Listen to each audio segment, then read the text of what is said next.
definitely.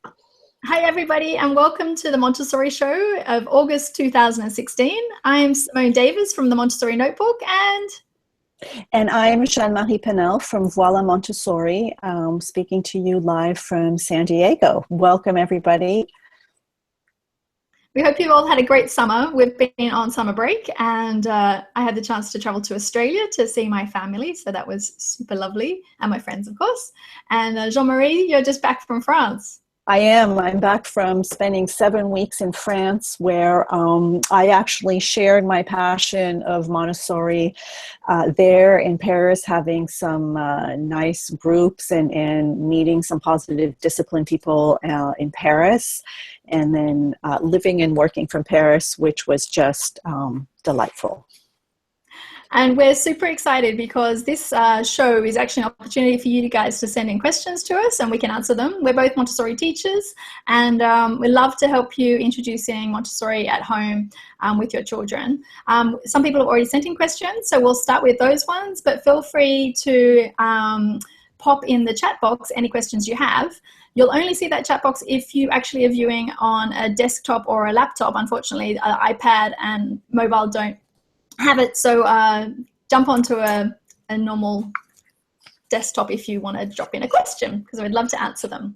So today we thought we'd get started with talking about the 3 to 6 year old, and it's a super special time because there's a big change. There's a big difference from a 0 to 3 year old to a 3 to 6 year old. It's what Maria Montessori called the first plane of development, from 0 to 6, and the second plane of development is from 6 to 12, and then from 12 to 18. And she even had a fourth plane of development, which was from 18 to 24, because she recognized even in the early 1900s that your brain is still in development and you're still a child until you're 24. And that's now and Simone, I actually pulled this out of my theory album to show the example of what those different periods are, planes of development. So as you see, it just goes the 4 different planes. And I can make this available later if people are interested. Exactly. So that first red period had a darker red period, which was the 0 to 3. And then from 3 to 6, it's still part of the first plane, but it's a bit different. So in that whole first plane from 0 to 6 years old, you have the first plane development when you have an absorbent mind. So this is, we talk about kids being like sponges. They're picking up everything in their environment. From 0 to 3, it's unconscious. They don't even notice that they're doing it. But what's super interesting about a 3 to 6 year old is it moves into a conscious absorbent mind. They actually consciously want to learn, and that's why how we work with them and what we can expect from them starts to change.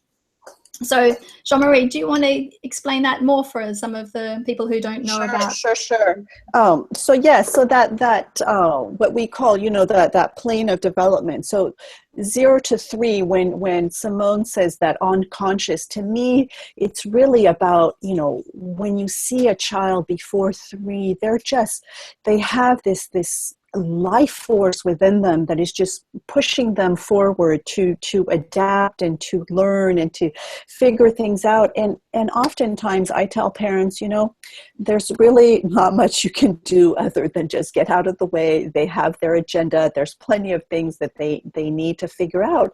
And they are really unconsciously absorbing everything.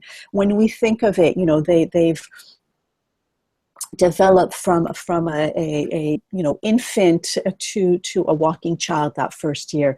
They've developed language, all of that unconsciously. Really, it's the mystery of the human evolution. But then around 3, it's fascinating. You actually see it in their eyes. They start looking at you. They start noticing, oh my gosh, there's somebody else. And they become very conscious about what they need to learn and what they want to learn. So, and that's when we invite them into what we call the casa, the Montessori children's house, the primary classroom. There's different names for it, but it's really that environment that is set up for the conscious learner. They still have that absorbent mind, that sponge that Simone was talking about, but they are more aware of what it is that intrigues them, what it is that they want to learn. So that to me is really immense. And that first plane of development, what we call that first plane of development, 0 to 6, is really the period in life where there is the greatest change, because it really goes from that infant that is solely dependent on us to that 3, 4, 5-year-old that is just thinking for themselves, developing their will, their independence, their discipline, all of that. So a lot of change. On a physical level, and I'll just kind of read you the list so you get a sense of, all of these changes that go on. So physically, there is the greatest change because they grow so much. Teeth appear. Very soft skin and hair. And all of this, as we go along the different planes, they do change. Today, we're only going to concentrate on this first one. But, when you think about it, further down the line in adolescence, their skin isn't so soft and clear and things like that. So it's really, Montessori really was able to track and really put all of the evolution in these different categories that she calls the planes of development. Learns to sit, crawl, walk, acquires motor coordination by learning through imitation, learns to speak, and forms really a language center in their brain. Psychologically, so we talked about the 0 to 3 is that unconscious absorbent mind. And then we have the 3 to 6, which is the conscious absorbent mind. They want to know what everything is. They are in their sensitive periods, and we probably should have another show just dedicated to sensitive periods, because that is fascinating, and there are quite a few sensitive period in this first plane of development.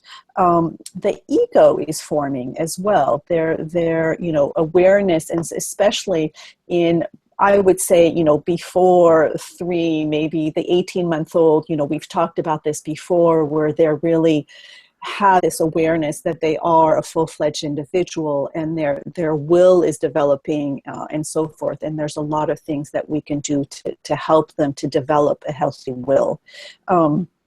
And then there's really they're creating all of these mental faculties, such as memory, such as order, reason, intellectual thought, structuring everything. And then they become what we call a concrete thinker. And so that is really that evolution in that first plane of development. What their needs are is really love, warmth, protection, and I know we've talked about this in previous show about the love and security that is so important. They definitely need order and a sense of security, and that's one of the great benefits of Montessori is really giving that sense of order, both in the physical sense, in how we set up our environments. Simone does a lot of work on setting up the home for the younger child, and it really starts with that sense of order. And then we also have the sense of order in how we present and how we show activities and how we organize them, and also just in our daily routines as well. They are very, their hunger for independence is really great at this age, and setting up the home for them to acquire more independence is very important at this age. They need freedom, but within limits, and I know we've talked about this, and this is an important part of Montessori. They learn how to relate to others. They learn social skills through our modeling of those, through our grace and courtesy lessons, and so forth. They, have, they're building their self-esteem, their self-confidence, and really learning to adapt to their time, place, and culture, which is, what we do through setting up our homes in Montessori and in Montessori schools. And really the environments that are important at this time in their life through that first plane of development that we call infancy is the home, the nido environment, which is for the infants, the toddler environment that Simone has, and then the primary environment, which is what we'll be talking about today. So I know that was a lot of information, but if you have any questions. And that leads perfectly into one of the first questions that we have. Oh, good. Okay. Which is about what to look for in a good Montessori preschool. So I think that that's a really good place to start, because the things can change, and maybe you also may not have access to that, but we'll talk about people who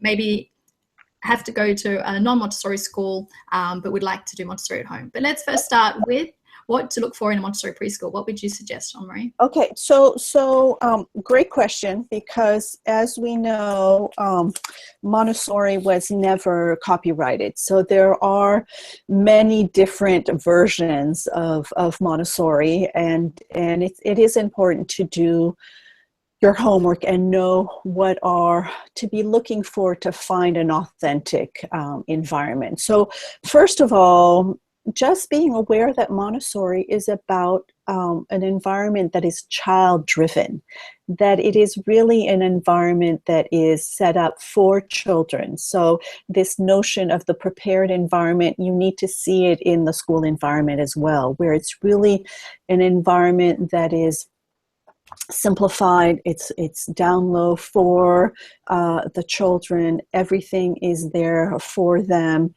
and such. And I have a little anecdote. When I first started working in the primary classroom, I was setting it up, and I remember having, I think I had put up a mirror or something so that I could, check my lipstick in the morning or whatever. And the trainer came into my classroom and said, "Huh, what's this? Is this for a child?"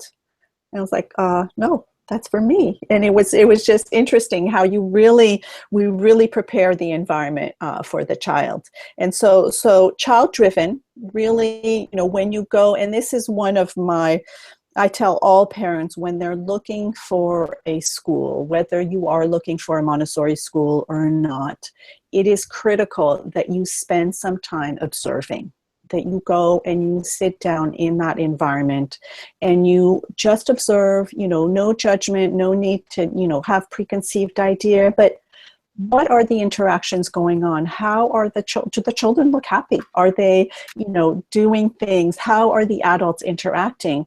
But if you are going in a Montessori school, it's going to be, are the children really choosing their own work? Does it feel really that it is the children driving the activities as opposed to an adult telling them what to do, choosing work for them, and so forth? So that's a big one. The other one is the environment, like I mentioned, really prepared for the young child.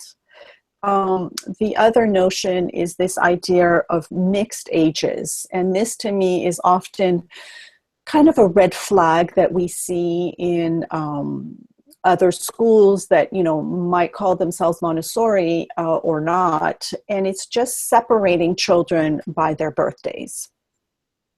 Montessori really believed that we needed to have the children together, especially, through all these different planes. And that's how the 4 planes that we talked about that's how the different Montessori environments are organized. And so what we call the primary classroom, or some people call it the casa or the children's house, is really about 2.5 to 6 years of age, which is that second part of the first plane, which is the conscious learner, right? So we want to have mixed ages. So if you go in a school that, shows you around, and this is the 3-year-old classroom, and this is the 4-year-old classroom, and so on, that to me is a red flag. There's a misunderstanding of the Montessori philosophy and why we do mixed ages for their socialization.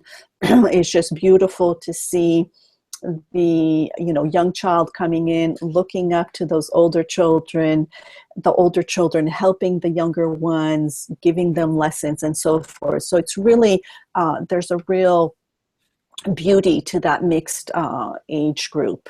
It couldn't work without it, to be honest. I mean, there's no way that a teacher could cope with 33-year-olds, but the way that it has this mixed age group where the older children are modeling and helping the younger children are watching the older ones, it just makes Montessori Montessori. So true. I mean, I remember really depending on some of the older children, really, that they were my big helpers because they knew all of the lessons. If there was a young child they saw struggling, or I saw struggling, I would invite an older child to, do you mind, showing them the lesson again?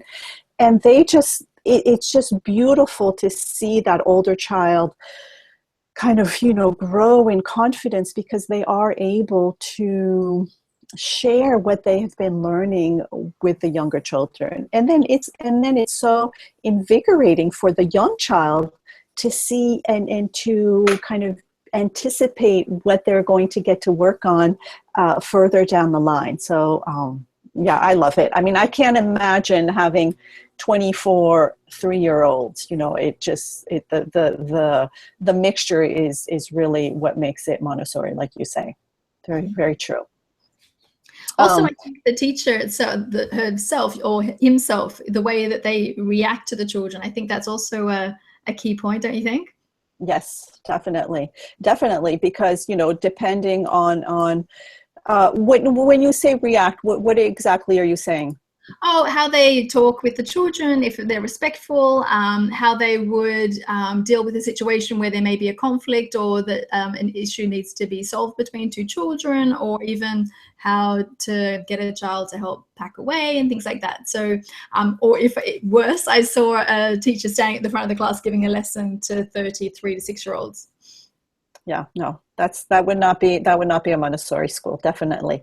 And that's another thing too, is during this age group, the 3 to 6, they are those conscious learner, but they're still very much into learning by themselves. They want to be left alone. They have things that they need to figure out on their own.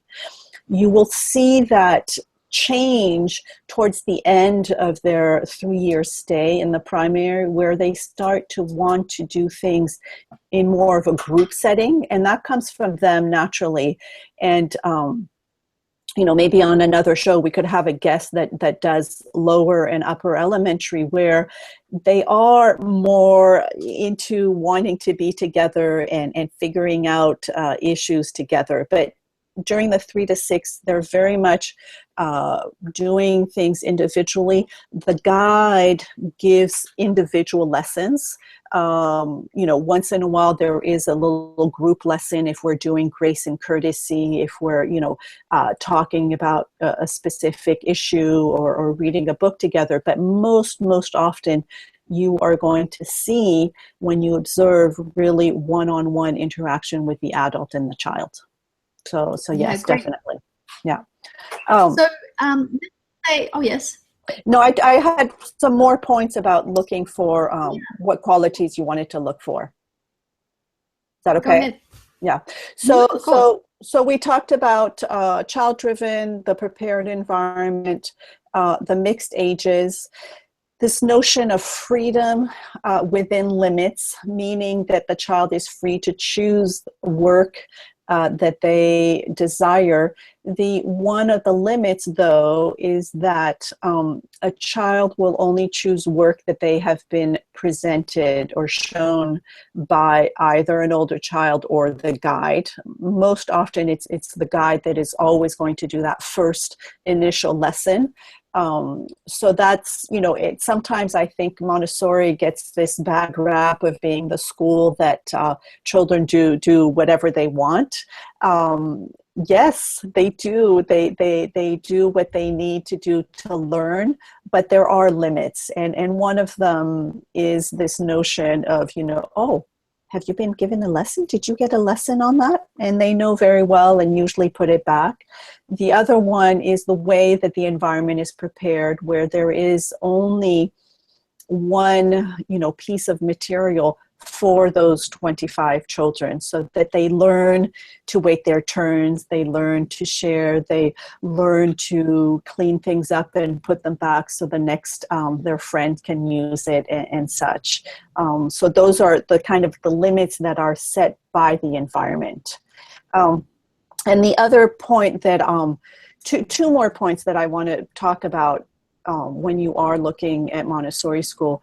One of them is this idea of that the child in this first plane is a concrete learner, and we need to give them concrete, realistic material. So you will most often not see so much fantasy and, animals, wearing clothes and playing instruments and stuff that is kind of fantasy. We're going to really give them information that is based in reality.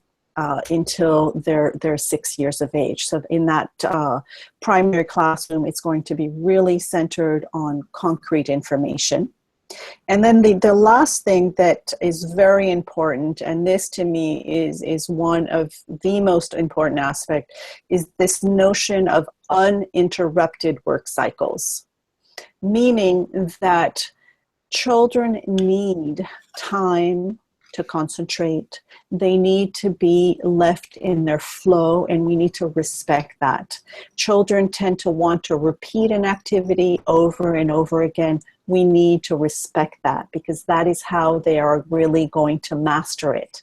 So there are very few interruptions in a morning work cycle.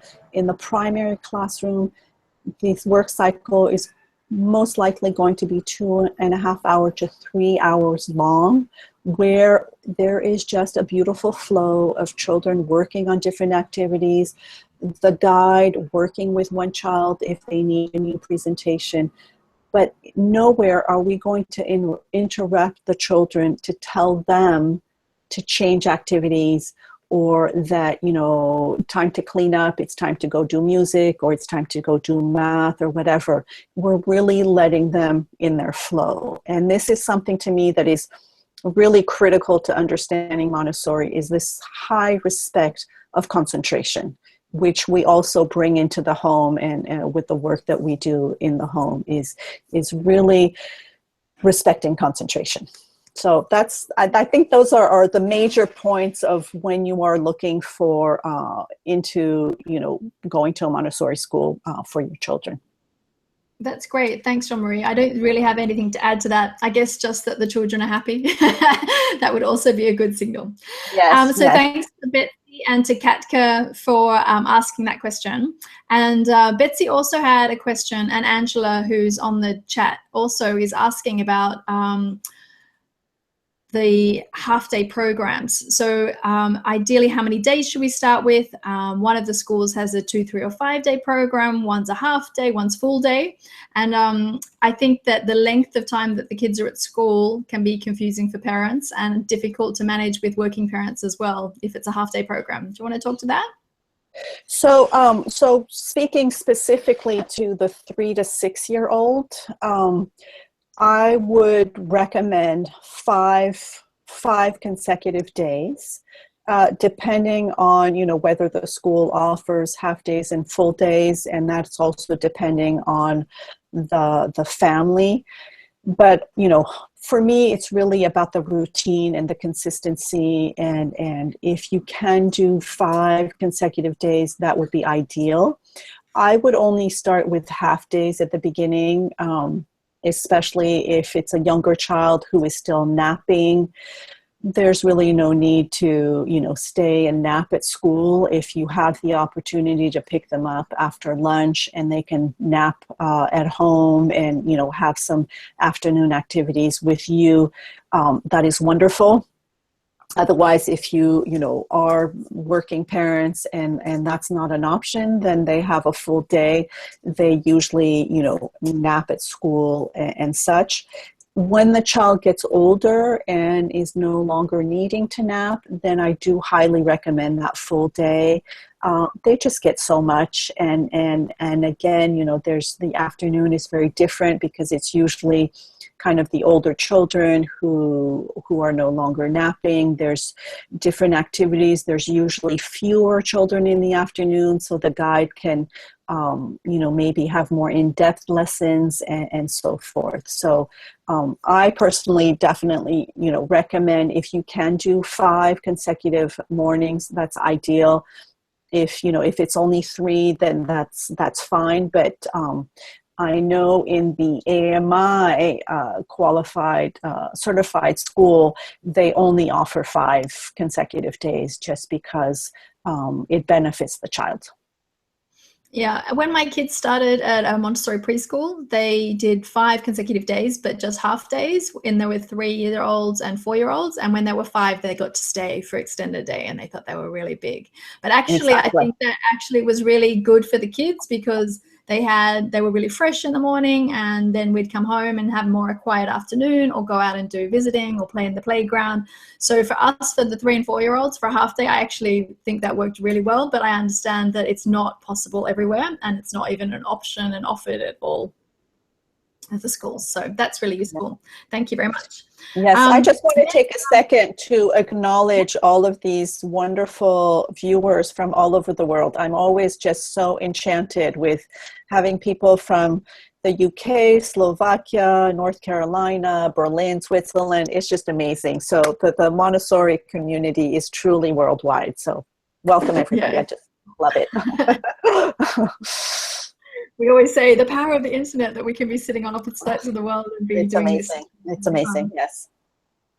So the next question is actually from a homeschooling family. So perhaps before we get to that, it would be interesting to talk about, if you are at a Montessori preschool, what kind of activities you'd recommend for a child. And if you're not at a Montessori preschool, what activities you'd recommend for a child. I think they're different at home. So what activities you'd recommend at home? So if your child is attending a Montessori school, for me, the activities that you can do at home are all the practical life, the really participating in the family life, being able to help cook and clean and all of that, a lot of reading and music and such. But there's one thing that I will say is, I do not believe in having Montessori material at home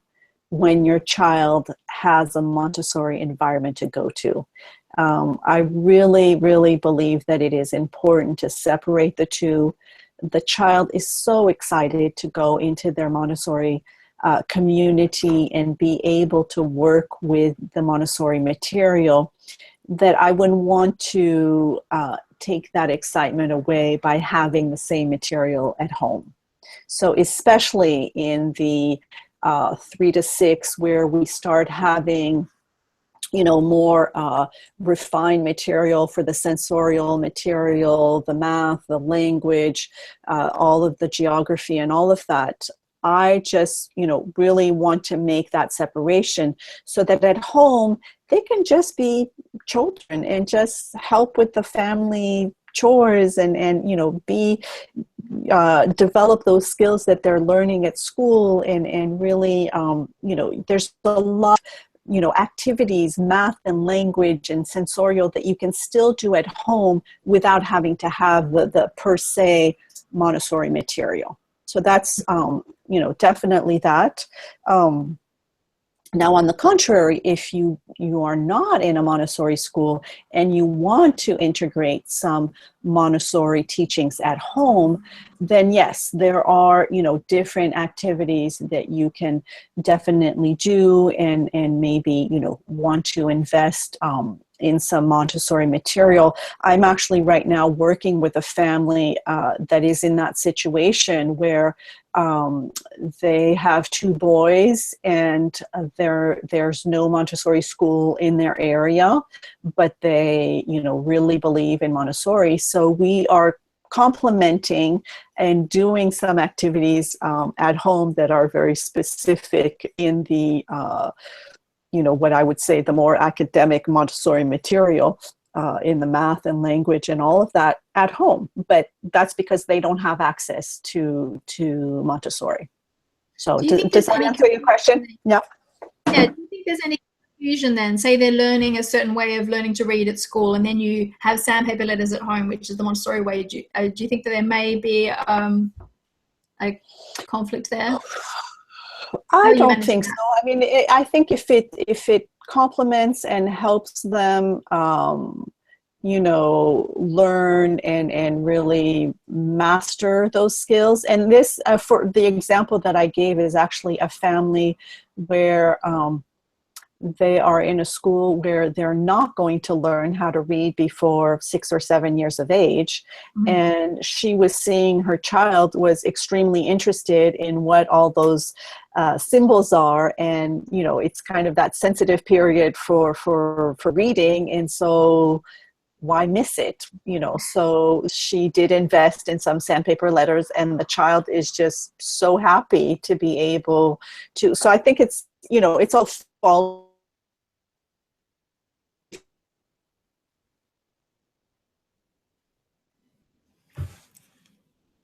Jeanne-Marie, I think you're frozen there. At school. But here where, it was more of a play-based kind of preschool, and they're not being, taught any of that. So at home, we can definitely complement it with that. Great. So Katka also asked, is there a chart or a schedule where I could find out what Montessori material to introduce at each age? What is, for example, suitable for 3-year-olds and 3.5-year-olds and so on? I know that observation is the key, but it would be useful for me and many parents who do not have access to Montessori preschool where they live that still want to buy Montessori materials for their kids at their homes. So yes, I mean, there is actually a what I call the primary sequence chart that can be downloaded from my website, and it actually, this is what it looks like, if you can see that. And it's really about, and this is something that I created where it was really for me to have a sense of that whole 3 years that I had the children in the classroom, and to really be able to see the entire picture. So for me, and so if there's any teachers on the view, what I did is I would print out one of these per child and really be able to know what was coming and what they would be interested in. So any parent can download this. The only issue with some of this is that these are very, specific lessons that we give in the Montessori classroom. So, number rods and cards, for example, you might not know exactly what that is and how to present it. So that would be, my only caveat with that is to have a little bit of that knowledge. And I'm actually working on creating this to be more interactive, where you will have better explanation of each of these lessons. But this is really all of the lessons that we present in the primary classroom. So from when they walk in to when they leave, this is really all of what we're going to present to them during those 3 years. I think that's great. What we could do is when I send out the email with the replay, I'll also include a link to that download, because people who are homeschooling might find that really useful. Sure. And it's just on the resource tab on my website, and you have access to plenty of other ones as well. This might be a difficult question, but could you give us an example of how each in one of the areas, for example, language or maths, how you scaffold the skills? I think that was really interesting to see in a Montessori classroom, how some of the early sensorial materials lead into the math material, which leads into some of the more advanced math material. Mm-hmm. And that is true of any Montessori lessons and material. It's really this notion of kind of isolating the difficulties and really having a sequence to all of the lessons. So let me give you an example for maybe writing. How do we hold a pencil and actually write words on a piece of paper?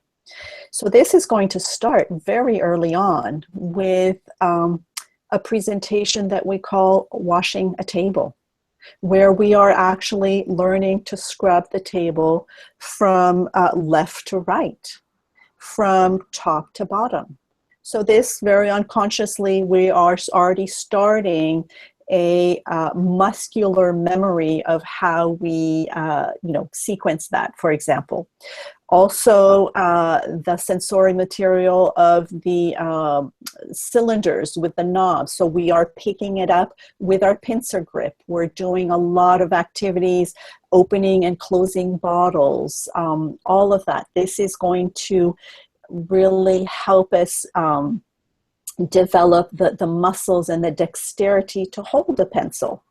And then, language is given from day one, where we are speaking to the child. We are sharing poems and rhymes and music. So all of this, again, is the absorbent mind of language. And then, we're going to start playing games with them of what we call the sound game. And we are going to help them understand that every word has a sound associated to it. I see something that starts with a k, k. Do you see something that starts with a k? And we have a little basket with all sorts of little, beautiful items, and in there is a cat. And so, we play with that. When we, then it's going to be introducing the sandpaper letters, which are, again, a sensorial material that beforehand we had these textured tablets. So they've already learned how to feel something. And here there's sandpaper letters where we're going to actually have the shape of the letter, cursive letter, on a board. That they're going to, again, it is about muscular memory of the shape of the letter and the sound that is associated to it. Once they've mastered some of those letters, not all of them, but some of them, we bring out what we call the movable alphabet. And the movable alphabet is individual, rather large letters, again, that are cursive, where we know some of the sounds that they are recognizing, and we invite them to see what sounds are in that box, and let's put some of those together. And they start writing.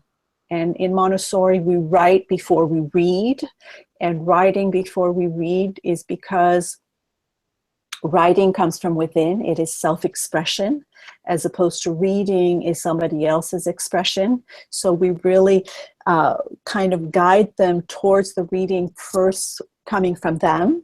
And it's really beautiful to see, because basically reading kind of explodes when we see the child either walking by somebody's mat and reading what they wrote, or reading back what they wrote, and then you're able to go from there. And then there's a whole sequence. I actually just posted on my blog it's the phonetic object box, which is another which is the first reading material that we introduce, which again is these little objects. And we actually write it on a piece of paper and give it to them. And they read it back and are able to associate the label with the object. And that is, oh, I can read. Oh my gosh, I can read. And it's just, from there, it's just this beautiful explosion into reading and such.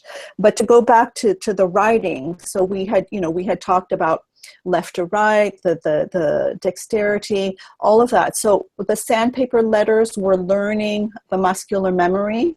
And once we've recognized them, then we introduce a piece of chalk and a chalkboard, and they start having that same muscular memory, but on the chalkboard, and writing kind of naturally from there.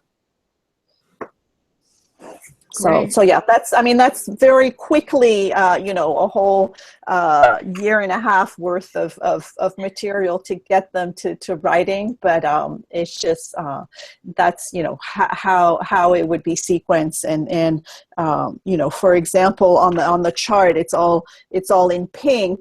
But what I like about this is you also see everything that is at the same time, or everything that is what we call in Montessori a preliminary exercise, or an indirect preparation. So, washing that table was an indirect preparation to later on writing from left to right.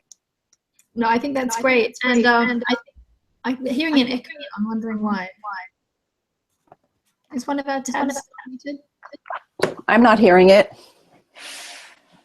Okay, I'm going to assume that everyone else isn't hearing it, and I'll try and ignore it from my end. And okay, so actually that's perfect, because Gisela also asked a question about giving an order to the pre-reading and writing process, and also the pre-math process, the steps you have to organize him to help him process language and maths, and what tips we can give. So maybe we can look at maths a little bit as well. There's also lots of great questions coming in from the chat room. So thank you, everyone. And we usually run till about 9 o'clock or 12 o'clock Jeanne-Marie's time. So we'll see how we're going through the questions then, to see if we need a few more minutes to answer your questions. There's some great questions coming in about sensitive periods, and lots of other interesting things about versus letting the child explore and things like this. So should we just have a quick talk about the maths, the steps of that process? Sure. And the math is, again, it's fascinating in how there is so much indirect preparation to mathematics, and it's really, also understanding that we all have a mathematical mind, that we are all, just now Simone was like, okay, we have, the timing, like how much time we're thinking mathematically, how much time is it going to take me to get to a certain place and such. But for the young child, what's important is this whole notion of sequence. And this starts with the practical life, with all of the material that we offer the child. There's always sequence, because later down the road, to solve a mathematical problem, you're going to need to do it in a certain order to be able to get to your results. So the indirect preparation is a lot of the practical life. There is also a lot of preparation in the sensorial material. One big one, for example, is the red rods. The red rods is a material in the sensorial area that is to really help the child discover the notion of length. And they work with it. They're able to explore with it, and they organize it from smaller to largest and such. Once we've seen the child really master the order of the red rods, we introduce what we call the number rods. So exactly the same piece of material, except that there are, instead of it just being red, it's red and blue. And this is to give the child the notion that each number is its own individual identity. And so, we often invite a child like, oh, I've seen you working with the red rods. This is another material that we organize the same way. And so we, have them help us take it to the mat and everything. And then we introduce the fact that each rod has its own name. This is 1, 2, 3, and so forth. And we count the numbers, the red and the blue on the number rod. So this is the notion that mathematics is really, and the number, it's not about memorizing numbers, because oftentimes I have parents telling me, that they're so proud that their child knows how to count to, a certain number. That's wonderful, but that's memorization. That's not understanding the notion of quantity. And so we really, in the Montessori classroom, we really work on this notion of quantity first. Once we have mastered this idea of quantity, then we bring in the symbols. And those symbols, again, just like the sandpaper letters, are sandpaper numbers, where we trace the numbers and we, start understanding the symbols of the number. And then suddenly we associate the two. So that's where that lesson I was talking about, number rods and cards, is where we are going to assemble the card, which has the symbol, and the rod, which is the notion of, let's say 3, for example.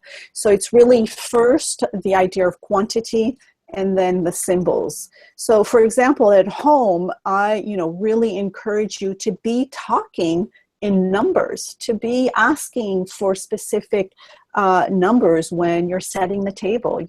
Oh, could you put 3 forks on the table? And, putting 3 forks in your hand, and it feels very different than just 1 fork, and so forth. So there's plenty of things that you can do at home to encourage that. But it's really the understanding that before they can start understanding really math, it's really understanding what is quantity. So, and using mathematical language all the time is important. Great. Yeah. I'm really excited. There's so many good things. So Giselle's other question was, if you had to choose a few things to prepare the environment for a 3.5-year-old boy, what would you choose? I ask this because we live in a small apartment, 55 square meters. Okay. So, homeschooling as well. What? He's homeschooling. Okay. So to me, it's going to be, in a smaller environment, of course, it's about keeping it simple and being able to rotate things. But a 3.5-year-old, and it's kind of hard to know, what they have had experience with before and such. But it's, again, it's through the observation. A lot of practical life at this age, but it's going to be, there's going to be, material around colors, color boxes. I like all of the sensorial materials of textures and smells and taste and all of that, all of the sensorial and practical life that is going to develop the dexterity of the hand to be able to to hold a writing utensil later, and then it's really there's a whole sequence in the sensorial, such as what we call the binomial cube, the trinomial cube, all of the constructive triangles. All of that is really about, understanding geometry and all of that. These are all, again, indirect preparation to later on working with algebra and geometry and so forth. But it's still very sensorial. It's more puzzles. And then it's going to be really, really introducing sandpaper letters and such, because he's been absorbing language and is very aware that there are symbols, and we want to, do a lot of sound games and make them aware that all those symbols have different sounds to them, and really, start introducing sandpaper letters and such. So there's a lot that you can be doing with a 3.5-year-old for sure. Great. Now there's so many questions. Where to start here? So I'm going to choose one that actually just came in. Her daughter's not interested in writing, but we're just going to go back to Lisa's question. I totally understand that writing comes before reading. However, my daughter's not interested in writing or coloring. I encourage and provide a variety of writing materials, activities, white chalkboard, etc. So it says that she knows all her sounds, not the alphabet, and asks what different signs say daily. And she loves books too. Should she just wait till she becomes more interested in writing? She loves building, cutting, by the way.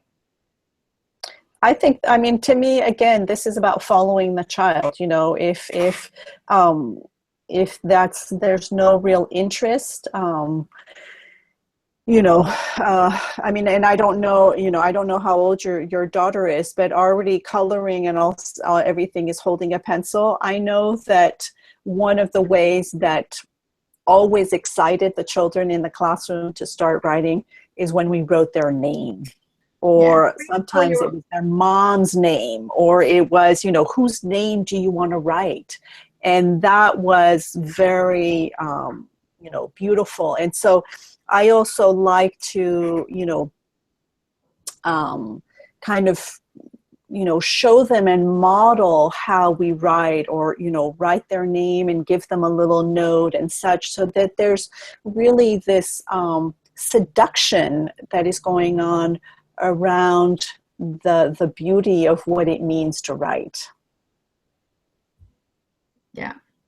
I think also what's super interesting is some children really find, not to say that they're perfectionists, but they really like to make something perfect. And so to commit it to paper, they're really scared by that. But if you give them like a sand tray where they can write and wipe it away, they feel more comfortable to practice. So something like that can also help. And also the prick is also very popular, which is a preparation for writing skill that's not writing, doesn't seem as scary. So you have one of those foam pieces and a shape that they're pricking along the line. They're getting all of the same skills that they would from writing. The metal inset works also beautiful for preparation of writing and learning to hold a pencil. So hopefully that releases some ideas as well. And and I know you mentioned that you did have a chalkboard, but chalkboard or a whiteboard that can be wiped away definitely helps them with what Simone is talking about, perfectionism. They tend to only want to write if they know they can do it correctly. So I really encourage to, do it on a chalkboard and erase it and do it again until they feel confident to be able to write it on paper. Great. There's a bit of confusion from Shannon. She wants to know what we mean by Montessori materials and what are Montessori materials for home versus what should be at school. So what I was referring to Montessori material is really what we use to give lessons, mostly in the sensorial area, the language area, mathematics, botany, geometry, all of that. These are material that were created by Dr. Montessori and her son to be able to help the child isolate a certain difficulty or isolate a different viewpoint, or for example, the color box, we isolate just this notion of color. There's nothing else to distract us. It's really about color. Or like the red rods that I mentioned are really isolate everything except length, and so forth. So that's what I'm talking about when I'm talking about Montessori material. It is a specific material that is always mathematically precise in the metric system. And to me, it's material that you have to have a knowledge as to what it's used for and how to present it, what is the correct way of presenting it. So that's what I was talking about, if you are in a Montessori school, if your child is in a Montessori school, I do not encourage you to get Montessori material for the home. I think that needs to stay at school, and you have enough of things at home to do. If you're wanting to homeschool and wanting to homeschool the Montessori way, then yes, you do need to invest in some of this material and learn yourself how to use it, and what the intention of the material is. So I hope that clarifies it. Yeah, I also, some of the things that I used to do with my children when they went to Montessori school would just be board games, Lego, baking in the kitchen, and those kind of daily life activities as well. Yes, so there's plenty to do at home. Plenty. Yeah. Lots of play. So also leading on from materials, Angela asked, do you need to do presentations, or are some just more exploratory, like sensory bins and things like that? I think that there's, as the child, grows in maturity and is able to, sit still while you're showing a presentation and it gets more and more complex. I think that that's a big difference with Montessori and some other methods as well, is really this notion that we do present the material, that we do say, let me show you how I do it. And then definitely letting them explore and find their way of mastering that skill. Sometimes you might need to represent because you're noticing that they, picked up maybe a habit or a notion of it that isn't quite right. And you just, you don't need to correct. You just say, oh, here, let me show you how I've, been doing it and it's working for me, and share that. But this is more, again, this is more for the conscious learner. So the child that is really going to want to analyze your movement and analyze what you're doing. And here I would love to share with all of you a notion about how you present to young children. And it's this idea that to use the acronym SHOW. If you want to show something to the child, spell out the word SHOW, slow hands, omit words. Meaning that when we are wanting to show something new to the child, we really need to remember that they are watching our every move, and that we need to just slow down so that they can analyze what it is we're trying to show them. And when we are slowing our hands, we stop talking, we omit words, because again, this is going to take away from their concentration to watch exactly what we're doing. So for example, if I'm writing a letter on the chalkboard, I'm going to write it very slowly without saying anything. I might, because it is a letter, I might at the very end, for example, if I'm writing a B, I'm going to write it slowly, B, and that's it. So that they can really focus on what it is that you're trying to show them. I hope that answered your question. I think I went a little bit off topic, but. So I think it's also really useful, and also again depends on the age. So for 3 to 6 year olds, I think that, as you say, they can sit and take in a lesson. And what I'm finding more and more as I work longer with the 0 to 3 year olds is that if they've been observing an older child, they'll just get straight to work. There's not that rule that you can't work with something unless you've been shown the lesson, and they're exploring. And so sometimes I don't want to break their concentration to show them how to use it the right way, and they often make that discovery themselves, and then it's like a real aha moment for them. So I'm really finding that I'm just stepping in to give them a little bit of help when they get stuck, and then step straight back again. So much less presentation with the 0 to 3 age group. Yes, no, definitely. Angela did ask, are there materials even for the infants? And yes, there are materials for the infants. We did a show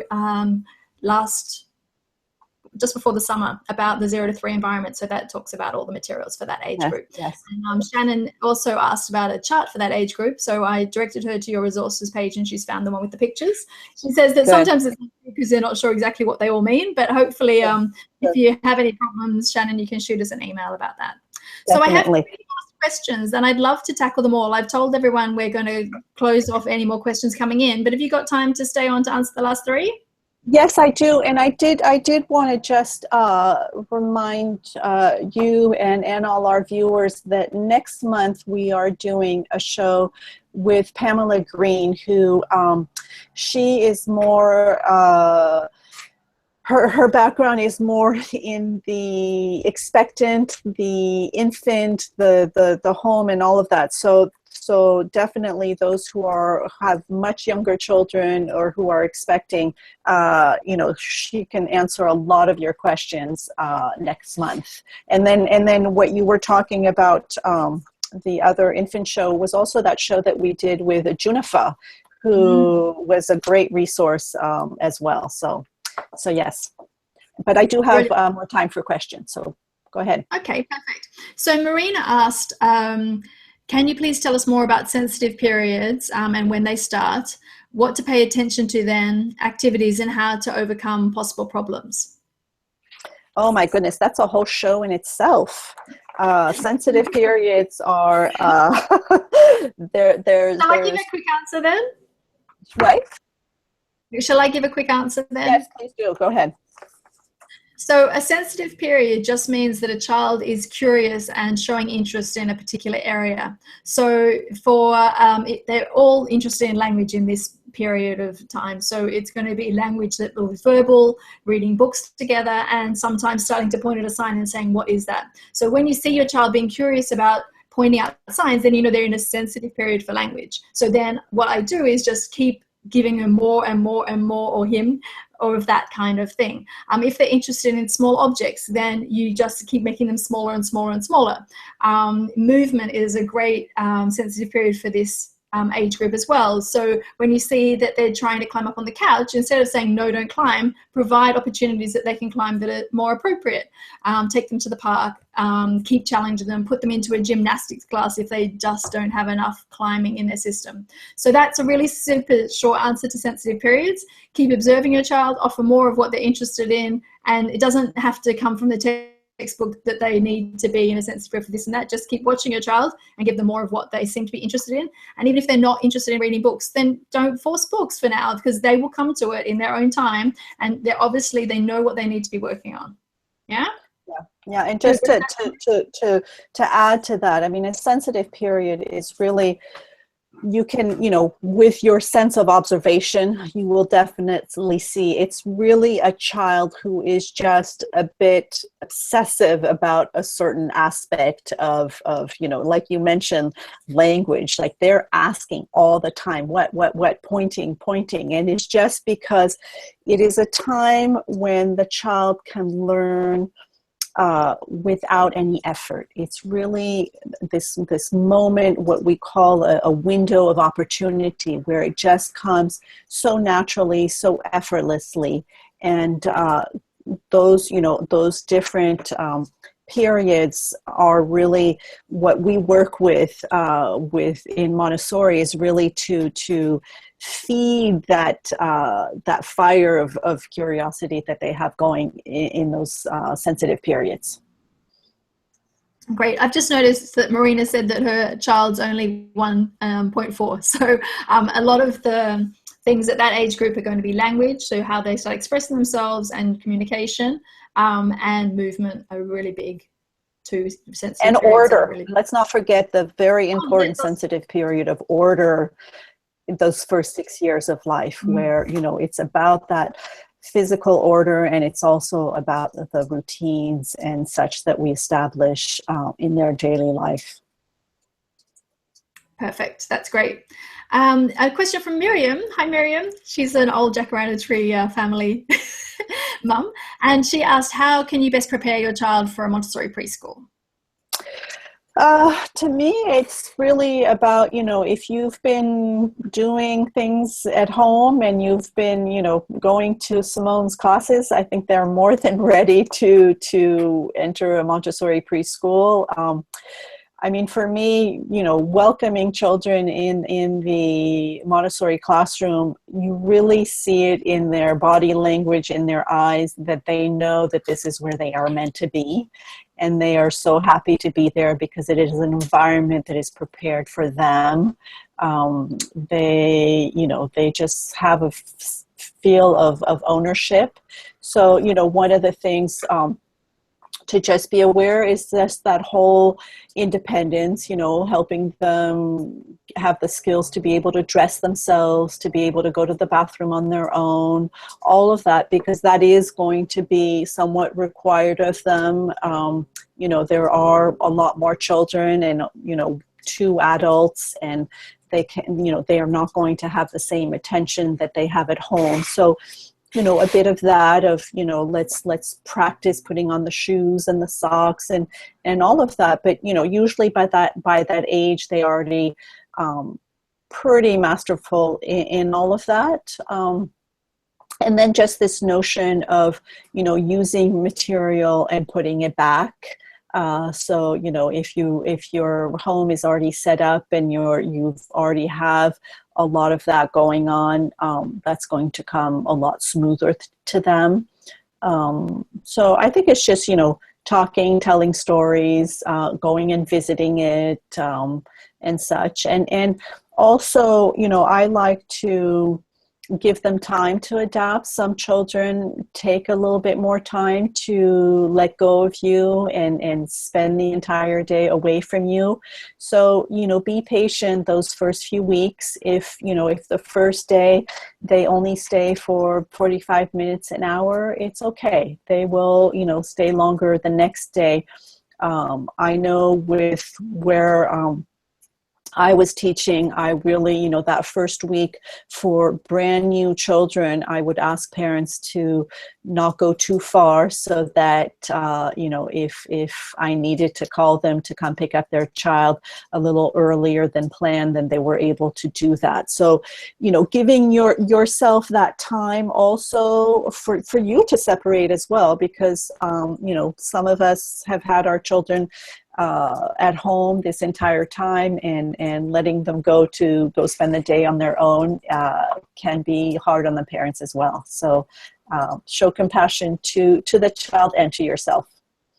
And some really good advice that I got when my kids started preschool was just how to say goodbye to them, because I think that sometimes if we're not ready as a parent, then the child picks that up super easily. So it's about saying in your heart, I know this is a safe place for you and you're going to have a great time, and I'm looking forward to seeing you when you go back, and not a lot of, I'm going to miss you, I know it's difficult, but quite a matter-of-fact, loving farewell. And then when you see them, oh, it's so nice to see you, I'm so happy to see you, but none of the, oh, it was so difficult and missing, and just keeping it positive, showing them from your heart that it's a safe place, and they pick that up straight away. Exactly. And that's so true. I love that you brought that up, Simone, because, you know, your own angst about leaving them does, you know, translate and then makes them anxious. So the goodbyes need to be, you know, short and sweet, and, you know, I'll be back. I'll be here. You're going to have a great time. I'm going to go do some things, and then we'll meet up again. And that's it. You know, the long drawn out goodbyes are usually the more traumatic ones. So definitely short and sweet. So our last question for tonight is from Kirsten. It says, the absorbent mind states that the most important brain formation happens until 6 years old. How important is it then to maintain your child in Montessori in elementary?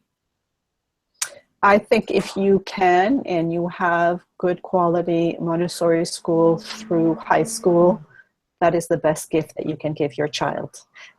They just continue to grow on all that they've learned those first 6 years. I have actually a girlfriend that just started working in the upper elementary, and just to watch what the children are have access to and are able to do, and all of these amazing discoveries that they're doing. You know, if you have that possibility, I would definitely encourage to do the whole education in Montessori. Yeah, I just love the way actually that they start to become members of their community in that next plane. It's not necessarily that it's their brain stops developing, but it's they learning all of the social skills that come between 6 to 12, and the curiosity is just brilliant. It's instead of the teacher standing at the front of the classroom and giving them lessons, they're actually making all these discoveries for themselves. Exactly. And that's really where the love of learning will be built upon. So I think 6 to 12 age, if you can stick with Montessori, is great. Yeah. And our brain never stops developing, you know. I mean, we're always learning new ways, and it's, you know, we're always kind of trying to rewire it and such. It's true that the absorbent mind is just a mighty powerful time of life, because there's so much that they need to learn to adapt to their time, place, and culture. But if you can give them the richness of Montessori education for as long as you can, you know, please do it. That's great. And so, Jeanne-Marie, to start wrapping up, you have a summit at the end of September. Tell us about it. Yes, so I'm very excited. I'm putting together my third Be the Best Parent You Can Be virtual video summit, and it's starting September 21st. And so to get in on that, sign up on my website. There's the tab Get Updates. I think Simone posted it in the chat, but it's really so that I have your email, so I can let you know and send you an invitation, because it will be another invitation where you will sign up, and there you will receive interviews from experts that I'm interviewing for 21 days. And I'm really excited. I've already interviewed Dr. Tina Payne, who wrote The Whole Brain Child with Dan Siegel, which is an amazing book. She also wrote No Drama Discipline, and is actually coming out with a third book called The Yes Brain. So I'm really excited to share that. And then I have plenty of other experts. So go ahead and sign up on the updates so that I can keep you posted and send you an invitation to that summit.